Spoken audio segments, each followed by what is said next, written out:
Hi everyone, welcome back to Corporate Decoder, the place where we decode the complex world of business. And let me tell you, this latest filing from Amcor is quite a story, especially with a huge merger shaking things up. If you're ready to unpack some serious financial details and understand what they mean for a global packaging giant, make sure you hit that subscribe button. You can also join our Discord community to keep the conversation going after this video. Alright, so we're diving into Amcor's annual report for the fiscal year ending June of 2025. This report covers a massive period marked by a really significant move, their merger with Berry Global Group Inc., which happened on April 30, 2025. This isn't just a small change, this is a game changer that affects their numbers, their risks, and their whole strategy going forward. First off, a quick check shows Amcor is what they call a large accelerated filer, meaning they're a big player on the stock market and they've submitted all their reports on time, which is good to see. Now let's get to the juicy part, the financials. Looking at the consolidated statements of income, the first thing that jumps out is net sales. For the fiscal year ending June 2025, Amcor reported $15,009 million in sales. That's a pretty significant jump, up by $1,369 million or 10% compared to the previous year.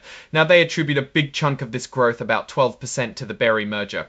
But even without that, they saw sales increase by about $65 million, mainly due to selling more products. However, the flip side is that the price for their products didn't increase as much as they hoped, which means their profit margin on each sale might be a bit squeezed, $9 million. Mainly saw 10% compared to the previous year.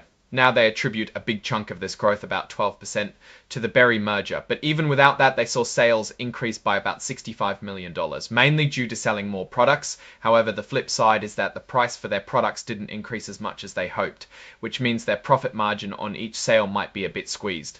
Now, net income attributable to Amcor PSE tells us how much profit is left for the owners of the company.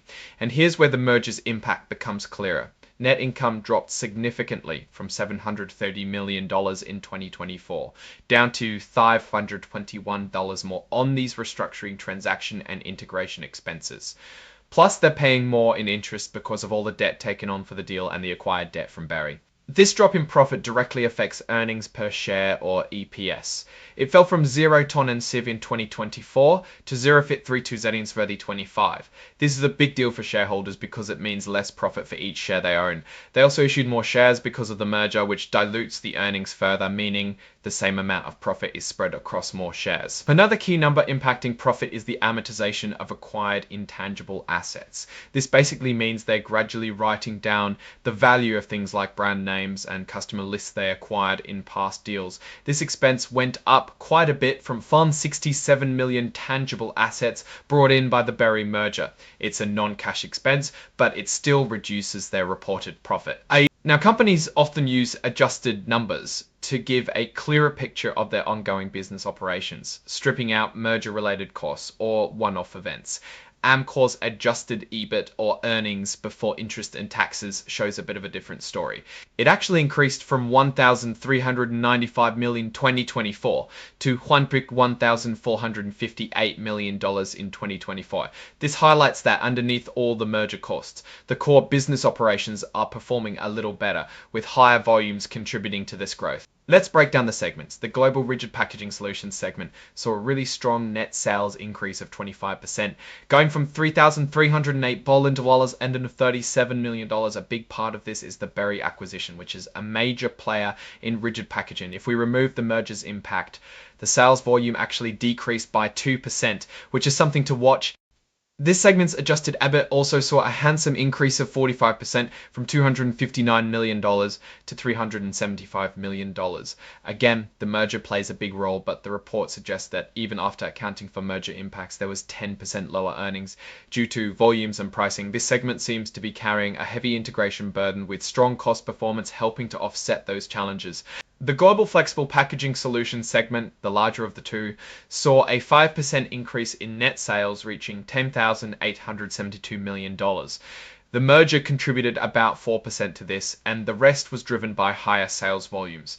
However, they faced a 1% unfavorable price and mix impact, meaning they couldn't pass on all their cost increases to customers, especially in the healthcare sector during the first half of the year. Adjusted EBIT for flexibles grew by 5% from $1,305 million to $1,008 at the Aussies. This was thanks to good cost control and higher volumes, even though price and product mix were a bit of a drag. It shows this segment is performing reasonably well operationally, even with the massive integration efforts. Now let's talk about the balance sheet. Goodwill, which represents the premium paid over the fair value of net assets acquired in business combinations, has ballooned. It shot up from $5,345 million in 2024 to a staggering $11,000 dollars, staggering $1,026 million charges down the line, which would hit their profits. And that debt load we mentioned, it jumped from 6,699 million dend in 2024 to 14,098 million in 2025. This massive increase is almost entirely due to the Berry merger financing. This high level of debt makes Amcor more vulnerable to rising interest rates and limits their financial flexibility. The report also details their plans and strategies, like aiming for $530 million in pre-tax synergies from the merger by 2028. That means cost savings and efficiency gains from combining the companies. They expect to spend around $280 million in costs to make all these savings happen. When it comes to market risks, Amcor is heavily exposed to interest rate and foreign exchange rate fluctuations.